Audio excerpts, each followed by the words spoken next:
Saya pertama kali bawa alat selam ke kolam, itu orang nengok semua, Mas. Kalau yang malu nggak jadi ke kolam, ya udahlah nanti di laut aja. Lah saya nggak malu. Saya nggak malu dilakukan berulang kali. Akhirnya sekolah itu ikut. Itu Mas.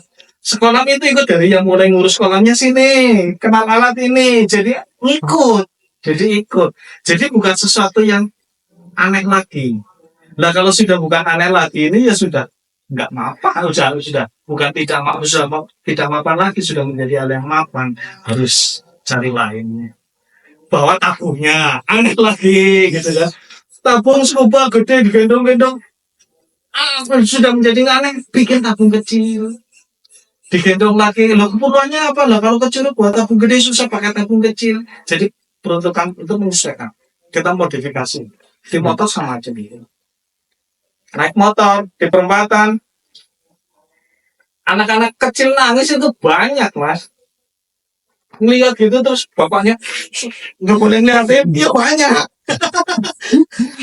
Jangan dilihatin, ada yang diginiin terus jadi nangis, ada yang diginiin terus jadi ikut respon. Itu kalau yang nggak kuat mental mungkin pakai kayak gitu malu. Karena kebetulan saya mandan double. Mandan double, jadi sekarang kalau orang pakai helm yang ada rambutnya sudah mulai over. Padahal itu kalau dulu itu sebetulnya juga berkenaan dengan produksi ya. Kalau dulu kalau itu menjadi tepat waktunya, helm anak-anak bahkan bisa muncul kecil-kecil. Itu kalau diproduksi massal kemudian masuk ke distribusi yang betul gitu, itu booming gitu. Cuman karena enggak, malah kita melihat bahwa itu menjadi satu ciri khas yang enggak diproduksi, lah itu kesalahan. Padahal harusnya itu momen yang pas. Semakin orang bisa terima kalau sekarang helmnya ada rambutnya gitu. Anak-anak mungkin akan pakai gitu. Kucil macam-macam nanti dikepang, diapa. Tapi itu tidak terjadi karena lewat sudah. Motor pertama Pak, motor pertama yang dinaikin apa? Aku, Iya. Honda. Makanya saya pernah ngobrol kalau ada teman-teman, ada yang dari teman-teman klub di Purwokerto ada upload di media sosialnya Honda 50 cc. Aku bilang aku pertama dulu pakai motor tuh Honda C50, belum 70 loh, masih C50, yang 50 cc stangnya masih rata bundar, terus tangkinya terpisah, terus oper giginya ke belakang ke depan ke belakang netral, terus baru gigi duanya injek lagi. Itu Honda. Dan saya kenal mesin pertama bongkarin itu kelas 5 SD karena rusak, gue standing Honda 50 cc itu buat standing. Saya kelas 1 SMP motor itu udah berubah genre jadi trail. Makanya saya bilang dulu saya suka yang trail-trailan. Dulu sempat pertama itu yang 50 cc udah pakai shock teleskop. Itu dulu di tahun itu kemudian muncul KC pertama teleskop. Dulu kan bebek nggak ada teleskop ya. Kemudian muncul teleskop. Itu pertama 50 cc. Aku motor ini nggak enak dipakai, susah hidup. Aku bongkarin Mas. Tapi waktu dulu itu kelas 5 atau kelas 6, kelas 5 kalau nggak salah. Saya bongkar yang blok atas. Pertama itu tak bongkarin deh Mas. Bongkarin sendiri kan nggak tahu kayak apa ya Mas. Bongkarin, copot semuanya. Oh patah, tapi nggak ngerti patah itu jadi masalah. Jadi tak kembalikan lagi Mas. Nggak diganti, nggak ngerti yang rusak. Karena masalah itu tuh nggak ada. Pasang lagi. Harus stop. Dulu nggak ngerti juga toh. Jadi saya mungkin bongkar pasang ada 1000 kali tuh Mas. Pasang lagi bunyi nggak bunyi, kan jadi nggak bunyi loh, tadinya bunyi jadi nggak bunyi. Bongkar lagi, pasang lagi, sampai itu di dekat di samping sebelah kiri ada baut antara cylinder kop dengan kopnya itu ada satu baut itu sampai tompang, sampai pecah.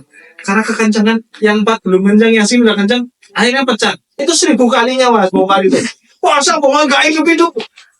Orang tua aku ngeliatin terus seneng, wah anaknya nih bongkarin.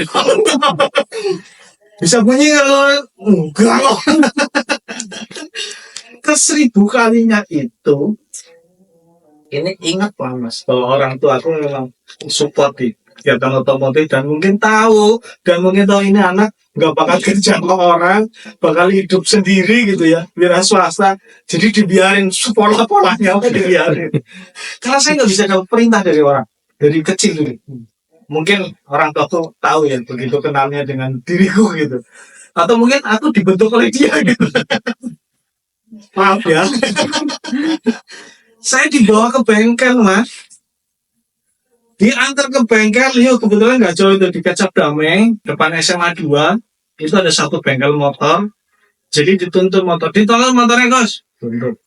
Aku diantarin ke bengkel, ditaruhkan ke bengkel, bilang gak apa-apa mas, kita bongkari anakku. Bodol dibenerin, dia suruh nonton diajarin. Aku suruh nonton mas. 3 hari jam 8 pagi ke bengkel gitu. Ya dilama-lamain karena ada proses ganti ring segala macam kan.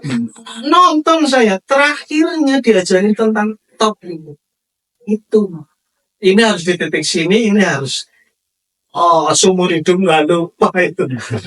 Top. Pertama kali kenal motor dan itu satu ilmu yang saya punya dari kenal dulu.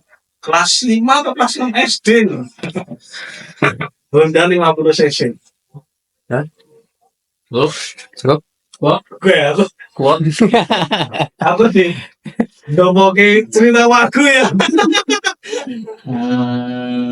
Cerita gue enak banget dong. Kata-kata. Kata-kata yang mungkin bisa bikin ini langsung buat teman-teman khususnya di otomotif atau yang muda-muda yang menjaga passion mereka. Iya, kalau saya sih cuman guyup, kerjasama, hindari friksi lah untuk menjadi satu konflik jauh itu. Apa ya, tetap mencoba untuk sama akan suka otomotif, enggak lain. Itu yang bisa bikin mereka semuanya damai, rasa suka yang sama. Dah, itu ya. Sedikit Apalagi yang apa soal ngumpul-ngumpul itu loh. Factor bank. Iya, kayak Oh, tadi Factor belum ini ya, belum boleh kayaknya. ya. Sedikit om. iya. Factor day memang kebanyakan orang itu seperti kalau kita dibuat awal itu memang factor day itu bukan apa hari ulang tahun dari terbentuknya atau hari bukan enggak, tapi itu kayak lebarannya kaum street factor atau mungkin lebih tepatnya tuh kita bikin hari yang sebetulnya pada konsepnya semua orang yang melakukan street factor berkelompok atau tidak, individu atau tidak, itu bisa merayakan di harinya itu. Jadi nggak melulu minor factor saja yang punya hari kemerdekaan itu, punya hari lebaran itu, bukan. Hanya nggak tersampaikan juga ini, gitu. Jadi mereka hanya melihat itu ulang tahun, hanya itu melihat itu bagian dari MF. Jadi orang tetap tahunya factor dia adalah milik MF, padahal bukan itu. Kita bikin ini hari merdekanya state factor, siapapun bisa merayakannya. Bahkan sekali waktu kalau itu ada satu kelompok atau kelompok lain itu seperti kalau kita sedang berlebaran, ada silaturahmi antar RT, ada silaturahmi antar kelurahan mungkin yang tidak melibatkan yang bukan hanya keluarga saja yang merayakan, tapi sudah antar keluarga.